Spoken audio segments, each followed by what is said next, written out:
Hello and welcome to WJTS in.form. I'm your host, Bill Potter. Well, we're going to talk about junior achievement and some great programs that they have going on. And I know you can't see it on camera, but behind me, out behind the cameras, there are many students here, 13 students from Jasper Middle School, who are also watching this as part of the Enterprise in Action, which is part of the Junior Achievement Program.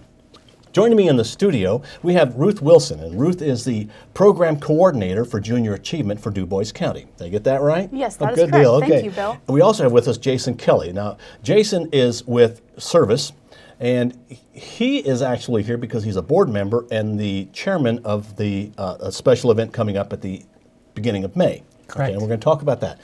Let's start off with, we're really here to talk about, first of all, dollars makes sense because this is Financial Literacy Month. Is that correct? Yes, that is correct. For junior achievement. Is this something that's done in all counties, or is it just different counties, different times? No, it is done in all counties, and it will run March 30th through May the 2nd. And we, retail locations are participating where they are selling JA dollars. For a donation of $1, you get a JA dollar, and it has financial literacy tips for parents to start talking to their students or to their children about financial literacy. Now, what really is the purpose of junior achievement doing this? Is it because you've got the right reach? We have the right reach, but also that's part of our mission is financial literacy. It's also, to be honest, it's a fundraiser for us. And all money that's raised, in Dubois County will stay in Dubois County. All of our counties participate. In the matter of a fact, this year, Service, all of their restaurants are participating. All their retail restaurants will be selling the JA dollar. So if there is a Wendy's in Gibson County, it's participating. Okay. And just like the Wendy's here in Dubois or the Denny's, that type of thing too.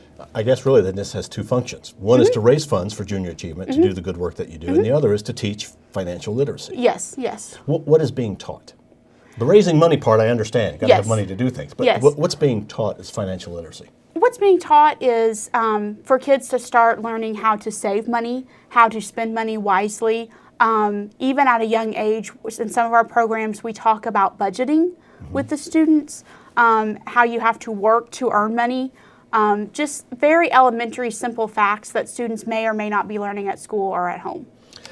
And I would also add that going back to the Dollars Make Sense program, Junior Achievement of Southwest Indiana is unique in that it's the only Junior Achievement, I believe, chapter, at least, I believe it's a new program really for Junior Achievement as a whole. This is only our second year to have done this. So when our restaurants throughout an 11-county area, we were able to contribute roughly having 39 participate, and we have roughly 100 locations throughout. And I think the one thing that we don't want to, we want to make sure that I think the community knows is Jasper, Dubois County specifically, has one of the highest penetration rates in all the classrooms.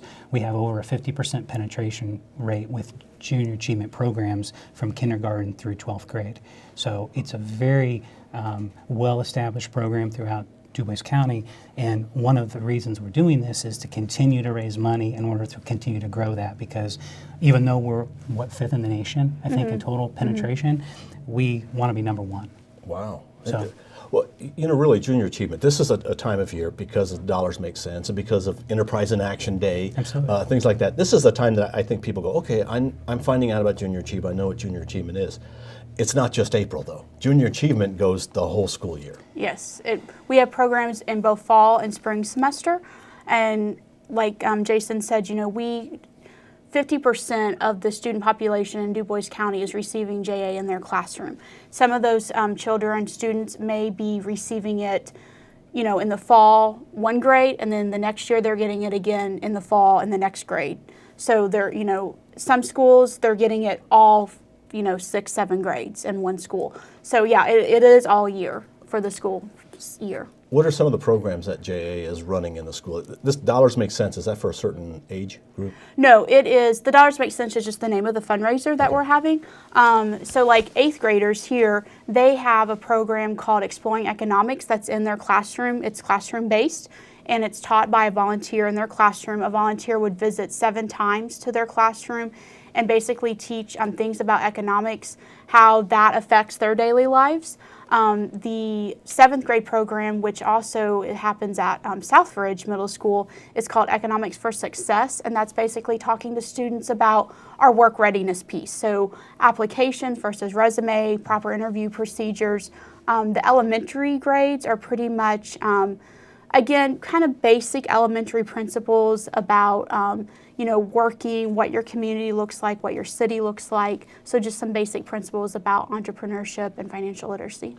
When they go to high school, they actually run at Jasper. Yes. They run a program. They make a product. Yes, they have. Jasper High School participates in what we call the Junior Achievement Company program, and that's exactly what it is. It goes from a startup all the way to they liquidate at the end of the year. So they're starting up, hiring employees. They're actually physically manufacturing a product there at the high school. They go out and sell that to not only to students but also to the public as well. They have to keep financial records. They have a marketing department. They have a production department. So yeah, it's a full gamut of running a company. I think they usually sell out of everything that they make. Probably, yes, okay. yes, and that's a good thing. Sure, that is. Now, Jason, if you could talk about the upcoming Business Hall of Fame and Junior Achievement's involvement in that. Sure.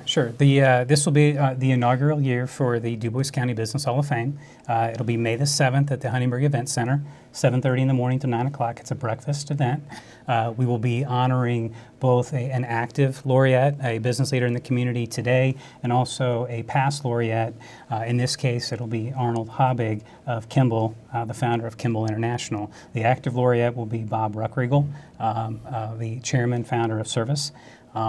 Really the whole event came about because in the past we'd had multiple advisory boards in Dubois County, and so it was hard to celebrate a county-wide event with multiple boards, but we consolidated those last June. We came with one advisory board that was going to support the entire 200, there's not only 200 volunteers, roughly 170 classrooms, 4,000 students that we're touching in this county alone. It just made sense to have a county-wide event that celebrated leadership, free enterprise, et cetera. So this was another event that, yes, was driven by fundraising, again, to try to continue to expand that penetration rate from 54% to 75% or 80% for that matter. But it's been a very, it's been a major learning curve for us because Vanderbilt County, Evansville has a similar event down there that's very successful, and we have tried to model our event off of that. And so there was a selection committee established of roughly 25 business leaders throughout all of the cities, all the towns in Dubois County, and ultimately led by Dr. Johnson at WJC, and also Vicki Lewis, who is head of human resources for United Minerals. So they've led that part of it, and then we have a whole team within the board of Junior Achievement locally who is trying to build and run up to the event. So far, we have had a huge level of support from local businesses, sponsors, and as of right now, we're looking roughly to be about 30% attendance over what we projected, and we're still 5 weeks out from the event. I was going to say, are tickets available? But they be tight. They absolutely are. Okay. And yes, we've expanded the room. It will be at the Huntingburg Event Center. We've gone from 2 rooms to 3 rooms in hopes that we can get up to 400 people there. Wow. Right now, we're over 300. So yes, tickets are available. There will be the Herald has supported us from an advertising standpoint, and there will be a very nice 16-page insert coming up in April that will outline not only our sponsors but a lot about the 2 laureates, the 2 honorees for the event. More information in there about tickets, as well as we're sending things out from the local chambers about how to contact and how to get on board if you would either like a ticket for the event, individual tickets, or a table for the event. In terms of phone numbers, I don't know how we publish that in terms of... I was going to say, how does somebody contact Junior Achievement of Dubois County? They can contact our office in Evansville. That is where Junior Achievement of Southwestern Indiana is. That number is 812-425-8152, and they can ask for myself, Ruth Wilson, or Theo Boots, who is our president of Junior Achievement of Southwest Indiana, for tickets for that. And like Jason said, we are selling tickets as individuals and then also tables of 8. I don't know if you mentioned, Jason, it's a breakfast, so it's at 7:30. Which is that kind of morning. unusual. I think that's a great way to Yes, go. yeah. Having it in the spring also was a nice change. Many of the events in Dubois County always happen to be in the fall. They always happen to be dinner. It was strategic. For us, it was very strategic in the sense that let's get it early and let's do it early, and let's do it early in the year. And so far, we think that's been a big part of why we've seen so much support. One more question concerning junior achievement, and that would be from each of your interpretations. What is the importance of junior achievement to students? Yeah, I think I sum it up when you look at a lot of the research out there that says, when you look at, for instance, the millennial group, 18 to 31 years of age, these adults, where 36% of them today are still living at home.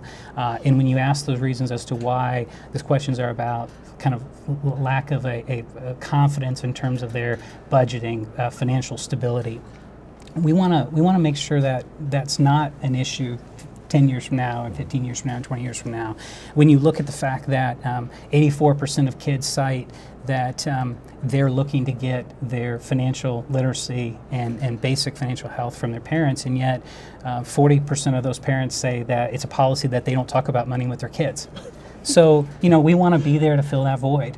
And so I think in a nutshell, it's if they're not going to hear about it from home, then we want to make sure they're hearing about it in the schools. And what we know is that all the schools, at least in Dubois County, have rolled out the red carpet when it came to not only allowing us to come into the classroom for traditionally 5 to 6 weeks at a time, but also the fact that we have 200 plus volunteers in this county, local business leaders, just so many folks who have made this particular organization very successful, because we couldn't do it without, one, the sponsorship money that we get ongoing to fund these classes, and two, to have volunteers actually go in the classrooms and want to spend the time with these kids and support their financial literacy efforts. Ruth? Oh, I totally agree with Jason on that, all of that. No, I mean, I think it is important. I think a lot of times we get questioned about, well, what can you teach a second grader, or what can you even teach a kindergarten about financial literacy and work readiness?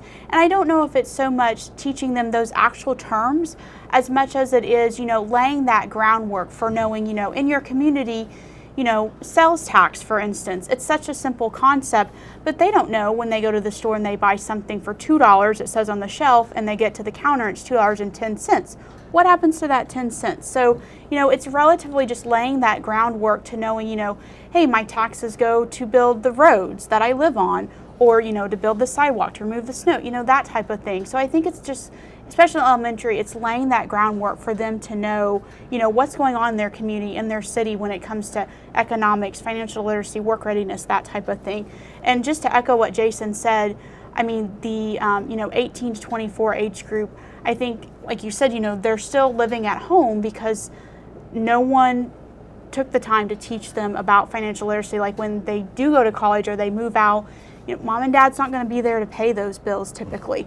And so I think, especially in high school, it's that time to have kids to start thinking about, what's going to be a budget? Oh, I need to save for retirement. What's a 401k? And we talk about that with the students at that level.